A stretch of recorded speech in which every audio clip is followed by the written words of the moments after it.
নমস্কাৰ, মই হিদিশা দত্ত আৰু আজি আপোনালোক সকলোকে MK প্ৰডাকশ্যনৰ এটা নতুন অনুষ্ঠান শিল্পী মনৰ বতৰালৈ স্বাগতম জনাইছোঁ।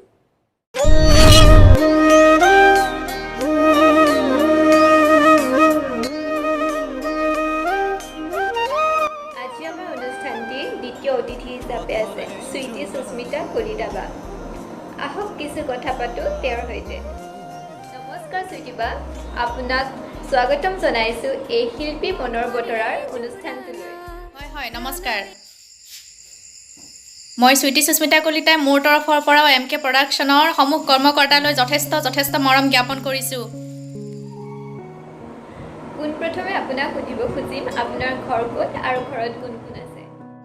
মোৰ ঘৰ পাঠশালা, আমাৰ বৰপেটা ডিষ্ট্ৰিক্ট পৰে, আৰু মোৰ ঘৰত মোৰ মা, দেউতা, ভাইটি আৰু ভণ্টি। যিহেতু কৰোনা মহামাৰী দিনক দিনে বেছিকৈ বৃদ্ধি পাব ধৰিছে, আমাৰ গুৱাহাটী মহানগৰী আকৌ লকডাউন হৈছে। আপুনি এইটো সময়ত ঘৰত থাকি কি কৰিছে আৰু এইটো সময়ত আপুনি আমাৰ দৰ্শকসকলক কি ক'ব বিচাৰিব? হয়, এই ক্ষেত্ৰত ক'বলৈ গ'লে আচলতে কৰোনা মহামাৰী কিমান সত্য বা কিমান অসত্য সেই কথা মই নাজানো, বা এই বিষয়ে মই কোনো ধৰণৰ পাৰ্চনেলি মই বিশ্লেষণ কৰিবও নাযাওঁ। কিন্তু এটাই কথা ক'ম যে কৰোনা মহামাৰীয়ে আমাৰ যিটো পৰিস্থিতি বৰ্তমান সৃষ্টি কৰিছে, সকলোৰে যথেষ্টখিনি অসুবিধা হৈছে। গতিকে মই এটাই বিচাৰিম যে আমি সকলোৱে আগৰ সেই দিনসমূহ আমি ঘূৰাই পাওঁ, যাতে সকলো যাতে আগৰ নিচিনাকৈ ঠিক ঠাক হয় অতি সোনকালে, আৰু সকলোৱে নিজৰ কামত এংগেজ হ'ব পাৰে, মই সেইখিনিয়ে বিচাৰিম। আৰু আচলতে কৰোনা বুলিয়ে নহয়, কৰোনা মহামাৰীৰ কাৰণে মানুহখিনিয়ে যেনেকৈ বৰ্তমান ছেফটিত আছে, সকলোৱে ঘৰতে আছে বা নিজৰ হাতসমূহ হেণ্ড চেনিটাইজাৰ দি সদায় চেনিটাইজ কৰি আছে বা মাস্ক পৰিধান কৰি বাহিৰত ওলাইছে। আমি আচলতে এনেও সকলোৱে ছেফটিত থাকিবই লাগে। যিকোনো ভাইৰাছৰ পৰাই আমি মুক্তি পাবৰ কাৰণে বা বিভিন্ন বেমাৰ আজাৰৰ সংক্ৰমণৰ পৰা ৰক্ষা পৰিবৰ কাৰণে আমি ছেফটিত থকাটো দৰকাৰ, উচিত। গতিকে মই সেইটোৱে ক'ম, অকল কৰোনা বুলিয়ে নহয়, ৰাইজে এনেও সজাগ সচেতন থাকক, সদায় ভালকৈ থাকক। আৰু এটাই বিচাৰিম শেষত যে কৰোনা মহামাৰী সোনকালে আমাৰ পৰা আঁতৰি যাওক আৰু সকলোৱে যাতে নিজৰ কামত এংগেজ হ'ব পাৰে, সেইখিনিয়ে। আৰু লগতে ক'বলৈ গ'লে মই ঘৰত বৰ্তমান ঘৰুৱা কিছুমান পাৰ্চনেলি কাম আছে, ঘৰৰ কামসমূহ এনে কৰিবলৈ যিহেতু সময় নাপাওঁ, এইখিনি সময়তে কৰি লৈছোঁ। আৰু স্ক্ৰিপ্টৰ কাম চলি আছে, সেইখিনি এতিয়া ঘৰত বহি পেলাই অলপ সুবিধা পাইছোঁ, গতিকে স্ক্ৰিপ্টৰ কামেই কৰি আছোঁ। তাৰ মাজে মাজে দুখন এখন বাহিৰা কিতাপ পঢ়িছোঁ, সেইখিনিয়ে। বা আপুনি অভিনয়ৰ লগত কেতিয়াৰ পৰা আৰু কেনেকৈ জড়িত, আৰু আপোনাৰ অভিনয় জগতৰ প্ৰেৰণাদাতা কোন? অভিনয়ৰ লগত 4 বছৰৰ পৰাই জড়িত। কেনেকৈ জড়িত বুলি যদি ক'ব যাওঁ, মই নাটকৰ লগতে বেছি জড়িত আছিলোঁ, ষ্টেজ ড্ৰামা কৰিছিলোঁ, তেনেকুৱা ধৰণে জড়িত আছিলোঁ। আৰু লগতে প্ৰেৰণাদাতা বুলি যদি ক'ব যাওঁ, মোৰ মা দেউতা সদায় ছাপৰ্টত আছে, দুইজনে প্ৰেৰণাদাতা। বা আপোনাৰ প্ৰথম ধাৰাবাহিক আৰু ছবিখন কি, আৰু ক'ত কেনেকৈ সুবিধা পালে আমাক ক'ব নেকি? হয়, প্ৰথম ধাৰাবাহিক আছিলে ঐ খাপলা, এখন খুব জনপ্ৰিয় ধাৰাবাহিক, সকলোৱে জানে। তাত মই সন্তৰা চৰিত্ৰটো ৰূপায়ণ কৰিছিলোঁ। আৰু যদি ছবি বুলি ক'বলৈ যাওঁ, কলিজা, আমাৰ প্ৰযোজক চন্দনজ্যোতি বৰদলৈ আছিলে, চন্দন বৰদলৈ। তেখেতে কেনেকৈ যদি জড়িত হওঁ বুলি ক'বলৈ যাওঁ, মই নাটক কৰি থকা সময়তে তেখেতে দেখিছিলে, গতিকে সেই সূত্ৰে তেওঁ কণ্টেক্ট কৰিলে যে মোৰ কলিজাৰ যিটো চৰিত্ৰ ৰূপায়ণ কৰিব, সেইটো তেওঁ মোৰ তাত লুকছটো দেখা বুলি ক'লে। গতিকে তেনেকৈ তেওঁ বিচাৰিলে, সেইমতে গ'লোঁ, কাম কৰিলোঁ, খুবেই ভাল লাগিল।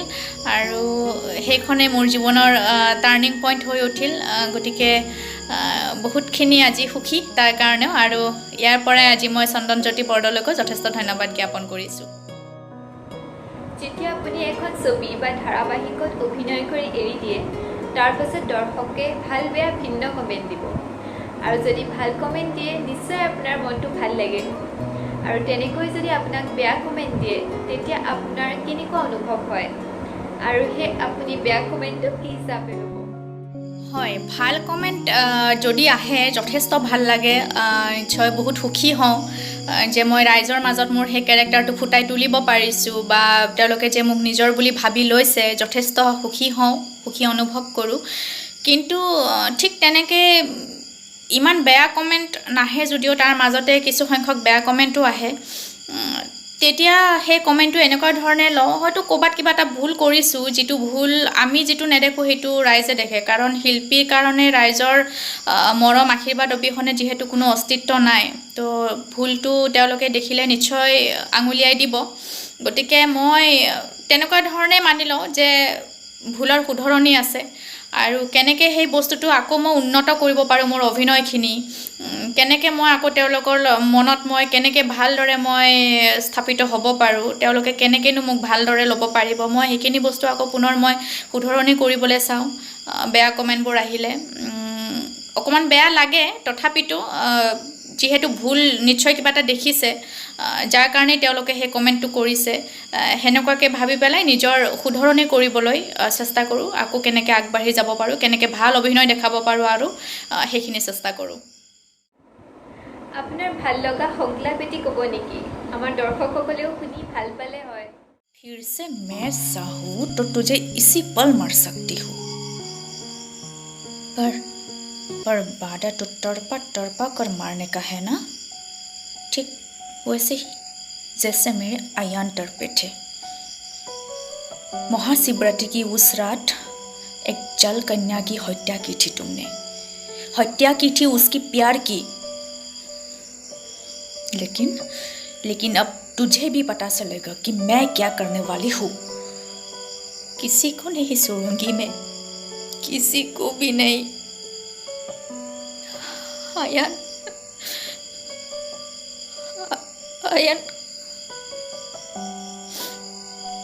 कहाँ हो तुम?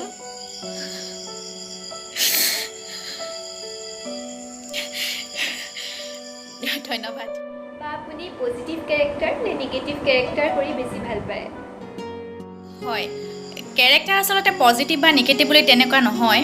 কেৰেক্টাৰ সদায় এইটো বিচাৰোঁ যে দুটাই ভাল লাগে, পজিটিভ নিগেটিভ দুটা কেৰেক্টাৰে ভাল লাগে। কিন্তু কেৰেক্টাৰটোত সদায় এইটো ফুটাই তুলিবলৈ চেষ্টা কৰোঁ যে ৰাইজে যাতে সেই কেৰেক্টাৰটো হিচাপে মোক বিচাৰি পায়, সেই কেৰেক্টাৰটোৰ মাজত যাতে মোক বিচাৰি পায়।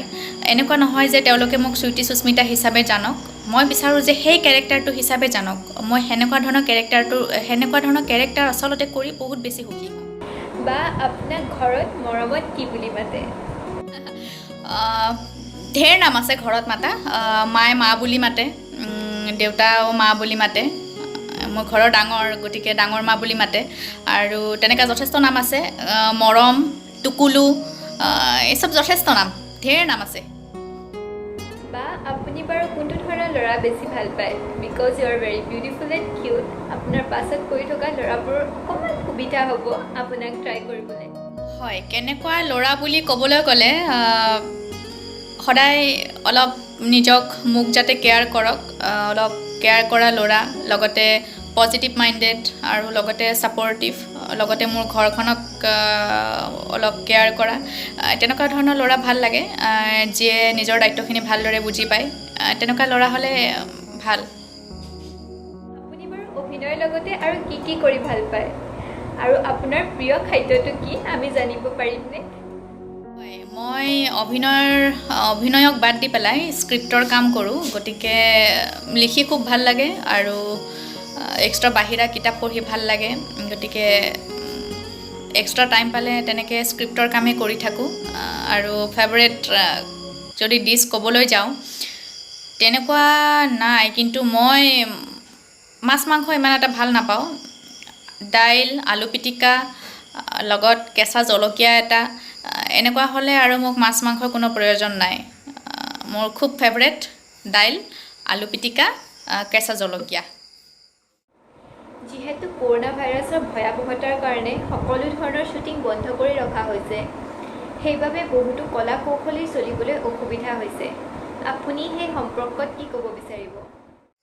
হয়, সেইটো হয়, যথেষ্ট অসুবিধাৰ সন্মুখীন হৈছে। কিন্তু অকল শিল্পী কলা কৌশলী বুলিয়ে নহয়, শিল্পী কলা কৌশলীসকলৰ কিবা অকণমান হ'লেও চলিবৰ কাৰণে পুঁজি থাকেই। গতিকে তেওঁলোকে চলিব পৰাকৈ আছে। আমাতকৈও ভয়ংকৰ অৱস্থা হৈছে যে দিন হাজিৰা কৰি খোৱা মানুহবোৰৰ কি অৱস্থা হৈছে। কাৰণ এতিয়া বৰ্তমান যিহেতু বানপানীৰ সময়, যথেষ্ট জেগাত দেখি আহিছোঁ এতিয়াও যে ঘৰ বা তেনেকুৱা গোহালি ঘৰ থাকে, গৰু, মুৰ্গী, হাঁহ, পাৰ যথেষ্টখিনি গাঁও এলেকাত মানুহে পোহে। গতিকে বহুতো জীৱ জন্তুকে ধৰি বিভিন্ন সামগ্ৰী বানপানী উটুৱাই নিছে আৰু লগতে ঘৰসমূহ প্ৰায় অকল টিনপাতকেইখন ওলাই থাকে। গতিকে সেই পৰিস্থিতিত ইমানখিনি ডুবি গৈছে। সেই পৰিস্থিতিত মানুহখিনি এনেকুৱা হৈছে ৰাস্তালৈ ওলাই আহি তেওঁলোকে তম্বু টানি পেলাই ৰাস্তাতে তেনেকৈ বসতি কৰি আছে, বা গৰু বা ছাগলী তেনেকুৱা জীৱ জন্তুসমূহক ৰাস্তাতে তম্বু টানি পেলাই তেনেকৈ তলত থৈছে। গাড়ী ঘোঁৰাসমূহ ৰাখিবৰ কাৰণে অসুবিধা হৈছে। গতিকে অকল কৰোণা বুলিয়ে নহয়, এইটো সময়ত সেইসকল মানুহৰ কাৰণে যথেষ্টখিনি অসুবিধা, শিল্পী কলাকৌশলতকৈও বেছি ডাঙৰ এটা বিপদ বৰ্তমান তেওঁলোকৰ কাৰণে। গতিকে মই এটা কথাই ক'ম যে সোনকালে আমাৰ সেই দিনসমূহ ঘূৰি আহক। ভগৱানৰ ওচৰতো মই এইটো প্ৰাৰ্থনা কৰিছোঁ, আগৰ সেই দিনসমূহ সকলোৰে ওচৰলৈকে ঘূৰি আহক, সকলোৱে ভালদৰে জীৱন যাপন কৰক আৰু এই দিনবোৰ ঘূৰি আহক যাতে সকলোৱে নিজৰ নিজৰ কামত আগৰ নিচিনাকৈ এংগেজ হ'ব পাৰে, কোনো ধৰণৰ অসুবিধা নোহোৱাকৈ সাধাৰণভাৱে জীৱন যাপন কৰিব পাৰে, যাতে কোনো ধৰণৰ অসুবিধা নহয়, সেইখিনিয়ে ক'ব বিচাৰিম। গতিকে থাকক সকলো ভালকৈ, খালি নিজৰ ছেফটিটো সদায় নিজৰ লগত। আগতেও ক'লোঁ এবাৰ মই যে নিজৰ অকল ছেফটিটো কৰোণাৰ কাৰণেই নহয়, বিভিন্ন বেমাৰ আজাৰৰ সংক্ৰমণৰ পৰা ৰক্ষা পৰিবৰ কাৰণেও নিজৰ ছেফটিটো সদায় আমি ৰাখিবই লাগে। সেইটো সকলোৰে কাৰণে দৰকাৰী। গতিকে মই পুনৰ এবাৰ শেষত এইখিনি কথাকেই ক'ম। ধন্যবাদ বা আপোনাৰ বহুমূলীয়া সময়খিনি আমাক দিয়াৰ বাবে।